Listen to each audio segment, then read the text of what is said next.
সচিবালয়ের শ্রম উপদেষ্টা ব্রিগেডিয়ার জেনারেল অবসরপ্রাপ্ত ডক্টর এম সাখাওয়াত হোসেনের কাছে শ্রম সংস্কার কমিশনের প্রতিবেদন হস্তান্তর করেন কমিশন প্রধান সৈয়দ সুলতান উদ্দিন আহমেদ। পরে ব্রিফিংয়ে তিনি জানান, শ্রম বৈষম্য দূর করার পাশাপাশি ন্যূনতম আইনের সুরক্ষা নিশ্চিত করার সুপারিশ করা হয়েছে প্রতিবেদনে।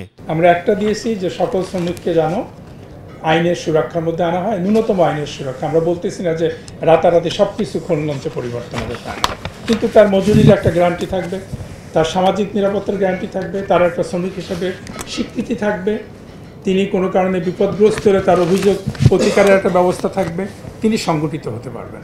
ইতিমধ্যেই কিছু কিছু সুপারিশ বাস্তবায়ন করা হয়েছে জানিয়ে শ্রম ও কর্মসংস্থান উপদেষ্টা বলেন, বাকিগুলো দ্রুতই বাস্তবায়নের জন্য কাজ করবে সরকার। আমরা একটা ইন্টারনাল কমিটি বানাবো শ্রম মন্ত্রণালয়ে, উনি অ্যানাউন্স করবেন, অত এডিশনাল সেক্রেটারিকে দিয়ে হেড করে এটা স্টাডি করা হবে। স্টাডি করে দেখা হবে যে কি কি বিষয়গুলো বা আপনারা যেগুলো রেকমেন্ড করেছেন সেই রেকমেন্ডেশনগুলোর সাথে আমরা অলরেডি কাজ করেছি, সেখানে কতখানি সামঞ্জস্য আছে বা গ্যাপ আছে, সেই গ্যাপগুলো নিয়ে আমরা কাজ করবো যেখানে যেখানে আছে।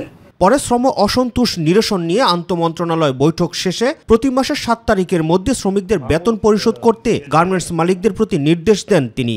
একটা যে কনক্লুশন আসছে তা না, কনক্লুশনগুলো সেপারেটলি আসবে, বাট একটাই কনক্লুশন যে তার শ্রমিকের বেতন দেওয়ার কথা, বেতন ভাতা দেওয়ার কথা, সেটা যেন লাস্ট সেদিন বলছে 7 তারিখের মধ্যে দিতে হবে।